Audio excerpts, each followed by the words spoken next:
2014లో నువ్వు రాగానే ఆ ప్రాజెక్టును 2 ఏళ్లలో పూర్తి చేస్తాను.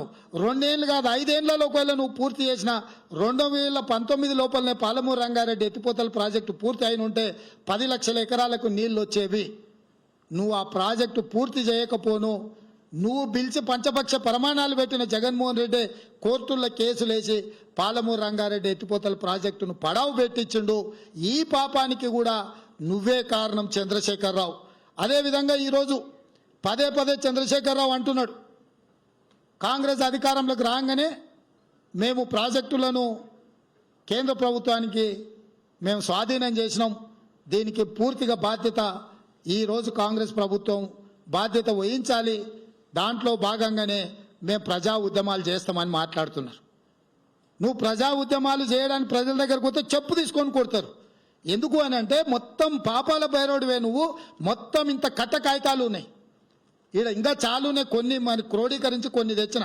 అదేవిధంగా మేము వచ్చిన తర్వాత జరిగిన మీటింగ్లో స్పష్టంగా మేము ప్రాజెక్టులు మాకు నీటి కేటాయింపులు పూర్తిగా 50% నీళ్లు కేటాయించి మా హక్కులు మొత్తం మాకు నికర జలాలు కేటాయించినాకనే ప్రాజెక్టులను హ్యాండ్ ఓవర్ చేశాయని చర్చ జరుగుద్ది, లేకపోతే దానికి ఒప్పుకునేదే లేదని మా అధికారులు స్పష్టంగా చెప్పారు.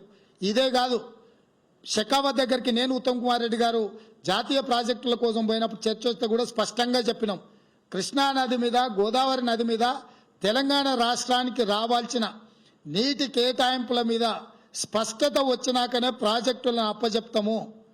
అప్పటి వరకు ఈ ప్రాజెక్టులను అప్పజెప్పడం అనే చర్చ అసంపూర్తి చర్చ. ఈ చర్చలు జరిగినా ప్రయోజనం లేదు. శాశ్వతంగా అన్ని సమస్యల్ని పరిష్కరించండి. ఇదే కాదు, మహారాష్ట్ర కృష్ణాలో ఉన్న కృష్ణానది మీద ఉన్న ప్రాజెక్టులను కూడా బోర్డు పరిధిలోకి పట్టుకరండి. తెలంగాణను తీసుకొచ్చి ఆంధ్రప్రదేశ్ను తెచ్చి కర్ణాటకను వదిలితే కర్ణాటక మాకు వదలాల్సిన నీళ్లు వదలకపోతే అడిగేవాడే లేడు. కాబట్టి కృష్ణానది మహారాష్ట్రలో పుట్టిన కాడి నుంచి ఆంధ్రప్రదేశ్లో సముద్రంలో కలిసే వరకు ఉన్న అన్ని ప్రాజెక్టులను బోర్డు పరిధిలోకి పట్టుకొచ్చినప్పుడు సరైన న్యాయం జరుగుద్దని చెప్పి నేను ఉత్తమ్ కుమార్ రెడ్డి గారు జలశక్తి మంత్రి షెకావత్ గారికి చెప్పడం జరిగింది. అదేవిధంగా వాళ్ళు తప్పుడు మీటింగ్ మినిట్స్ రాస్తే స్పష్టంగా 27/1/2024 నాడు రాహుల్ బొజ్జా వాళ్ళు రాసిన మీటింగ్ మినిట్స్ మీద ఉత్తమ్ కుమార్ రెడ్డి గారి అనుమతితోటి స్పష్టంగా మీరు రాసిన మీటింగ్ మినిట్స్ను మేము అభ్యంతర పెడుతున్నాము. On the proposal of handing over of adworks to KRMB, members of Telangana stated that they will discuss the matter with the government and communicate its views. But the same was recorded as Telangana had agreed to hand over the components, which is not correct. This part of minutes need to be amended accordingly. స్పష్టంగా మీరు తప్పుడు meeting minutes, మేము మాట్లాడింది ఒకటి మీరు చేసింది ఒకటి, మీరు చేసింది తప్పు, మీ తప్పుడు మీటింగ్ మినిట్స్ మేము ఒప్పుకుంటలేము, వాటిని పూర్తిగా మీరు మార్చండి అని 27 జనవరి నాడు మళ్ళీ మా ప్రభుత్వం స్పష్టంగా లేఖ రాసింది కేంద్ర ప్రభుత్వానికి. ఇరిగేషన్ సెక్రటరీ స్పష్టంగా ఉత్తమ్ కుమార్ రెడ్డి గారి నా అనుమతితోటి రాసిన లేఖ స్పష్టంగా తెలంగాణ వాటా, తెలంగాణకు రావాల్సిన నీళ్లు, తెలంగాణ ప్రాజెక్టుల మీద హక్కులు మేము కొట్లాడి మేము సాధించాలనే ప్రయత్నం చేస్తుంటే ఈరోజు అధికారం కోల్పోయిన నిస్పృహతో, దిక్కుమాలిన ఆలోచనతో ఇంట్లో నుంచి బయటకు వెళ్ళడానికి మొహం జల్లక ఏదో ఒక వంకతోని బయటికి రావాలని మామ అల్లుళ్ళు ఈరోజు కుట్ర చేస్తున్నారు. నేను సూటికి ఒక్క మాట అడగదలుచుకున్న చంద్రశేఖరరావు, నీకేమాత్రం సిగ్గున్న ఒక్క మాటకు సమాధానం చెప్పు. ఇక్కడ ఎన్నికల రోజు పోలింగ్ రోజు పొద్దున్నే నాగార్జున సాగర్ భూభాగం మొత్తం తెలంగాణలో ఉంది. నాగార్జున సాగర్ ప్రాజెక్టు కంప్లీట్గా తెలంగాణ స్వాధీనంలో ఉంది. కనీసము శ్రీశైలం అన్న సగం వాళ్ళ చేతిలో ఉంది, సగం మన చేతిలో ఉంది. జగన్మోహన్ రెడ్డి పోలీసులు తుపాకులు వేసుకొని నాగార్జున సాగర్ డ్యామ్ మీదకి వచ్చి ప్రాజెక్టును హ్యాండ్ ఓవర్ చేసుకోరు. ఈ సన్నాసి రండా జగన్మోహన్ రెడ్డి తెలంగాణలోకి వచ్చి నాగార్జున సాగర్ ప్రాజెక్టును ఆక్రమించుకుంటే నోట్లకెళ్ళి మాట వెళ్ళలే. రండ పనులు చేసింది లొంగిపోయింది నువ్వు చంద్రశేఖరరావు. నువ్వు రండగాడు కాబట్టి జగన్మోహన్ రెడ్డి వచ్చి నాగార్జున సాగర్ మీద తుపాకులు పెట్టి ప్రాజెక్టును హ్యాండ్ ఓవర్ చేసుకుండు. అదే కాంగ్రెస్ అధికారంలో ఉన్నప్పుడు వచ్చి చూడమను, ఇవాళ రమ్మను వచ్చి నాగార్జున సాగర్ మీదకి రమ్మను జగన్మోహన్ రెడ్డిని. నువ్వు రండగాడివి జగన్మోహన్ రెడ్డికి ప్రాజెక్టును తాకట్టు పెట్టి తుపాకులు తీసుకొని వచ్చి నాగార్జున సాగర్ డ్యామ్ను ఆక్రమించుకుంటే పల్లెత్తు మాట మాట్లాడలేదు.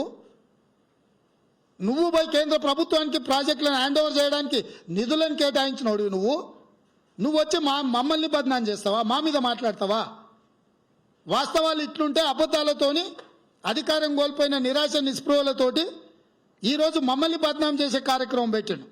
అందుకే నేను సూటిగా ఈ ఆధారాలు మీ ముందలు చెప్పి మీ ముందల మాట్లాడితే రేవంత్ రెడ్డి సెక్రటేరియట్లో సమావేశం పెట్టి చాలా మాట్లాడిండు. ఆయన కథ ఏంది, ఆయన కమామిస్ ఏంది అని ఆయన మాట్లాడతాడు. అందుకే నేను సూటిగా ఈరోజు మంత్రివర్గ సమావేశం అవుతుంది. అసెంబ్లీ సమావేశాలు ఎప్పటి నుంచి ఉంటాయో సాయంత్రం వరకు మీకు చెప్తాము. అసెంబ్లీ సమావేశాలల్లో వైట్ పేపర్ ప్రాజెక్టుల మీద రిలీజ్ చేస్తాం, ప్రాజెక్టుల హ్యాండ్ ఓవర్ మీద చర్చ పెడతాం. 48 గంటలు నువ్వు కోరుకుంటే ఇంకెక్కువ కావాలన్నా తలుపులు మూద్దాం, భోజనాలు అక్కడనే పెడదాం, బట్టలు తెచ్చుకో, మేము వస్తాం. మామ అల్లుడు మీరు ఇద్దరు రాండి, లేకపోతే ఎంబడి కొడుకుని తెచ్చుకొని అవతల మీ బిడ్డ ఉంటే ఆమెను కూడా ఉమ్మడి సమావేశాలు పెడతాం. ఒకవేళ చర్చ చేద్దామంటే శాసన మండలి శాసనసభ ఉమ్మడి సమావేశాలు ప్రత్యేకంగా ప్రాజెక్టుల మీద జలాల మీద చర్చ పెడతాము. మాకెవ్వరు లేరు, నేను మా ఉత్తమ్ కుమార్ రెడ్డి గారు ఇద్దరమే మాట్లాడతాం. సంబంధిత శాఖ మంత్రిగా వారు మాట్లాడతారు, ముఖ్యమంత్రిగా నేను మాట్లాడతా. చంద్రశేఖరరావు, హరీష్ రావు, తారక రామారావు, కవితారావు నలుగురు మీరు ఒకరి తర్వాత ఒకరు అలచిపోకుంటే ఎంతసేపు అయినా మాట్లాడదాం, చర్చ చేద్దాం. నీకు చిత్తశుద్ధి ఉంటే, నీకు నిజాయితీ ఉంటే ఈ చర్చలకు రాకుండా ముఖం చాటేయకు చంద్రశేఖరరావు. నీకు నిజంగానే నిజాయితీ ఉంటే నీ 10 ఏళ్ల పరిపాలనలో తెలంగాణ ప్రాంతాన్ని, ఎడారిగా ఉన్న తెలంగాణ ప్రాంతాన్ని సస్యశ్యామలం చేయడానికి, పచ్చని పైర్లు పంటలు పండడానికి నువ్వు కృషి చేస్తే పూర్తిగా నదీ జలాల మీద, సాగునీటి ప్రాజెక్టుల మీద చర్చ చేద్దాము. చర్చ జరిగినంతసేపు నువ్వు కూర్చోవాలి. నువ్వు మాట్లాడినంతసేపు ఎంతసేపు అయినా మాట్లాడు, నువ్వు నీకు అనుమతిస్తాము, నిన్ను అభ్యంతర పెట్టము. నువ్వు నీ అల్లుడు, ఎందుకంటే 5 ఏళ్ళు ఆయన మంత్రి, 5 ఏళ్ళు ఈయన మంత్రి సాగునీటి ప్రాజెక్టు, 5 ఏళ్ళు ఈయన ముఖ్యమంత్రి, 10 ఏళ్ళు ఈయన ముఖ్యమంత్రి, 5 ఏళ్ళు ఆయన ఆర్థిక మంత్రి. వ్యవహారం అంతా మామ అల్లుల మధ్యలోనే జరిగింది. మీకు పూర్తిగా అవకాశం ఇస్తాం. ఒక్క నిమిషం కూడా నీ మైక్ కట్ చేయం చంద్రశేఖరరావు, రా. ప్రతి డాక్యుమెంట్ తీసుకొని నేను మా మంత్రివర్యులు ఉత్తమ్ కుమార్ రెడ్డి గారు మేము మాట్లాడతాం. వాస్తవాలను ప్రజలకు చెప్పుదాం. ఎవడు ద్రోహి, ఎవడు దొంగ, ఎవడు లొంగిండు, ఎవడు వంగిండు, ఎవడు ప్రాజెక్టులను తాకట్టు పెట్టిండు, ఎవడు ముఖ్యమంత్రి ఉన్నప్పుడు ఈ తెలంగాణకు అత్యంత ద్రోహం జరిగింది. ఉమ్మడి రాష్ట్రంలో జరిగిన అన్యాయానికంటే 60 ఏళ్ళు ఉమ్మడి రాష్ట్రంలో జరిగిన పరిపాలనలో జరిగిన నష్టానికంటే చంద్రశేఖరరావు ముఖ్యమంత్రి అయిన 10 ఏళ్లలోనే కృష్ణానది జలాలలో తెలంగాణకు తీరని అన్యాయం జరిగింది. నేను నిర్దిష్టమైన ఆరోపణ చేస్తున్నా. పోతిరెడ్డిపాడైనా, రాయలసీమ లిఫ్ట్ అయినా, ముచ్చుమరి ప్రాజెక్ట్ అయినా, ఈరోజు పాలమూరు జిల్లాలో మొదలైన నీళ్లు శ్రీశైలం రాకంటే ముందే రాయలసీమ ప్రాజెక్టు ద్వారా రోజుకు 12-13 టీఎంసీలు, 30 రోజులుగిన మనం కళ్ళు మూసుకుంటే 1000 టీఎంసీలు తరలించకపోతాడు. తాగడానికి కాదు కదా, బురద మెక్కడానికి కూడా శ్రీశైలం దొరకదు. ఇంకా ఈ మొనగాడు పొడిచింది ఎంతనే అని అంటే మొత్తం ప్రాజెక్టులు 1.5 టీఎంసీ, 2 టీఎంసీ అన్నాడు పాలమూరు రంగారెడ్డి, అది 1 టీఎంసీకి తగ్గించిండు. 1/2 టీఎంసీ కల్వకుర్తి, 1/4 టీఎంసీ ఎస్ఎల్బిసి, అన్నీ కలిపితే రోజుకు 2 టీఎంసీలు కూడా మనం తెచ్చుకునే పరిస్థితి లేదు. ఈరోజు పాలమూరు రంగారెడ్డి, కల్వకుర్తి, ఎస్ఎల్బిసి అన్ని ప్రాజెక్టులు లెక్కగట్టి నిజంగా అవి పూర్తి చేసి 100% ఆ నీళ్లు మనం ఒకవేళ తెచ్చుకుంటే శ్రీశైలం కంటే ముందుగాల మనం తీసుకోగలిగిన నీళ్లు బిలో 2 టీఎంసీ, వాళ్ళు పర్ డే 13 టీఎంసీ. మన ఉమ్మడి ప్రాజెక్టులు మన దగ్గరికి రావాల్సిన పని లేదు. వాడు ధైర్యంగా మన దగ్గరకు వచ్చి మన ప్రాజెక్టులు స్వాధీనం చేస్తున్నాడు. అవతల ఇప్పుడు పోతిరెడ్డిపాడో లేకపోతే రాయలసీమనో ముచ్చుమారి దగ్గరికి మనం పోయి ఆపగలుగుతామా? 12-13 టీఎంసీలు పర్ డే తరలించకపోతే వారం రోజులు చూడనట్టుంటే 100 టీఎంసీల నీళ్లు మాయమైపోతాయి. 100 టీఎంసీల నీళ్లు పోయినాకేం బురదమెక్తావా? ఇవాళ అవతలున్న ప్రాజెక్టులు ఎట్లా పాలనో చెప్పమని చంద్రశేఖరరావును. 10 ఏళ్ళు గాడిదలు కాసిండా చంద్రశేఖరరావు? 12-13 టీఎంసీల నీళ్లు తరలించకపోవడానికి ప్రాజెక్టులు జగన్మోహన్ రెడ్డి కడుతుంటే, చంద్రబాబు నాయుడు కడుతుంటే అడ్డుకోవాల్సింది, కేసులు వేయాల్సింది, ధర్నాలు చేయాల్సింది, నిరసన తెలపాల్సింది, జంతర్ మంతర్లో ఆమరణ నిరాహార దీక్ష చేయాల్సింది వదిలేసి కేంద్ర ప్రభుత్వానికి ఫిర్యాదు చేసి ప్రాజెక్టులను ఆపించే పని చేయకుండా ప్రగతి భవన్లో లేకపోతే ఫామ్ హౌస్లో వండుకొని ఇవాళ ఆయన నల్గొండ జిల్లాకు పోయి నిరసన తెలుపుతాడంట. నల్గొండ జిల్లాకు నిరసన కంటే ముందు అసెంబ్లీకి రా, అసెంబ్లీలో చర్చ చేద్దాం, ఇవన్నీ ప్రజలకు చెప్దాం తారీఖులతో సహా. ఏ రోజు ఏ ప్రాజెక్టులు మొదలైనవి, ఏ ప్రాజెక్టులు పూర్తయినాయి, ఎవడు ద్రోహి, ఎవడు తెలంగాణను ముంచిండు, ఎవడు తెలంగాణ ప్రజల్ని వంచిండో 100% ప్రజలకు వివరిద్దాము. నేను మళ్ళీ సూటిగా చంద్రశేఖరరావుకు సవాల్ విసురుతున్నా.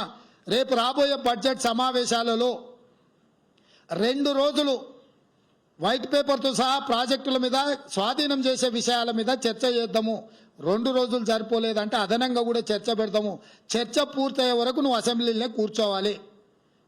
కాళ్ళు నొప్పి, కంటి నొప్పి, పంటి నొప్పి అని ఇంట్లో వండుకొని నువ్వు నాటకాలు వేస్తే నీ నాటకాలను ప్రజలు గమనిస్తలేరు అనుకోకు చంద్రశేఖరరావు.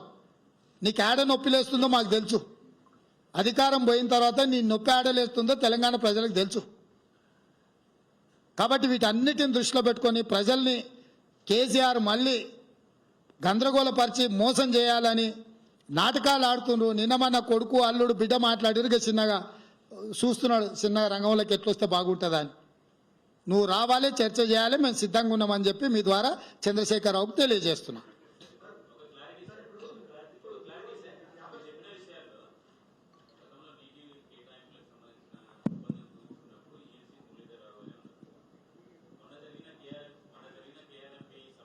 సమావేశంలో జరిగిన దాంట్లో కూడా మురళీధరరావు గారే ఉన్నారు. తర్వాత రాహుల్ బొజ్జా గారు చేసిన లేఖ తర్వాత వచ్చిన తర్వాత అసలు మురళీధరరావు గారు చెప్పింది కరెక్టా, రాహుల్ బొజ్జా గారు చెప్పింది కరెక్టా అనేది ఒక క్లారిటీ సార్. రెండవది, నీటి కేటాయింపుల సందర్భంగా అన్యాయం జరిగిందని చెప్తున్నారు. నల్గొండ జిల్లాకు ఎస్ఎల్బీసీ టన్నెల్ అనేది కీలకమైంది. అది పెండింగ్ ప్రాజెక్టుగా ఉంటుంది కదా. నీటి కేటాయింపులే లేనప్పుడు ఎస్ఎల్బీసీకి నీళ్ళు ఎలా వస్తాయి? ఆ ప్రాజెక్టులు ఆమోదం పొందిండ్రు, దానికి వరద జలాల మీద అనుమతులు ఉన్నాయి. అది ఉమ్మడి రాష్ట్రంలోనే అనుమతులు ఉన్నాయి కాబట్టి ఉమ్మడి రాష్ట్రంలో మంజూరైన ప్రాజెక్టులను పూర్తి చేయడానికి ఎలాంటి అభ్యంతరాలు పెట్టొద్దని ఆనాడు ఈ చట్టంలోనే మా ప్రభుత్వం పొందుపరిచింది. రాష్ట్ర విభజన తర్వాత ప్రారంభించిన ప్రాజెక్టులకే కొత్తగా బోర్డు అనుమతి తీసుకోవాలి. రాష్ట్ర విభజన చట్టం అపాయింటెడ్ డే రాకంటే ముందు ఉన్న ప్రాజెక్టులన్నిటికీ కూడా నిరభ్యంతరంగా ప్రాజెక్టులను పూర్తి చేసుకోవచ్చు. కాబట్టి ఎస్ఎల్బీసీ ప్రాజెక్టును పూర్తి చేసుకోవడానికి ఎలాంటి ఇబ్బందులు లేవు. అందుకే దానికి చిత్తశుద్ధి ఒకటే అవసరం. చంద్రశేఖరరావుకి చిత్తశుద్ధి లేకుండే కాబట్టి ఆ ప్రాజెక్టు పూర్తి కాలే.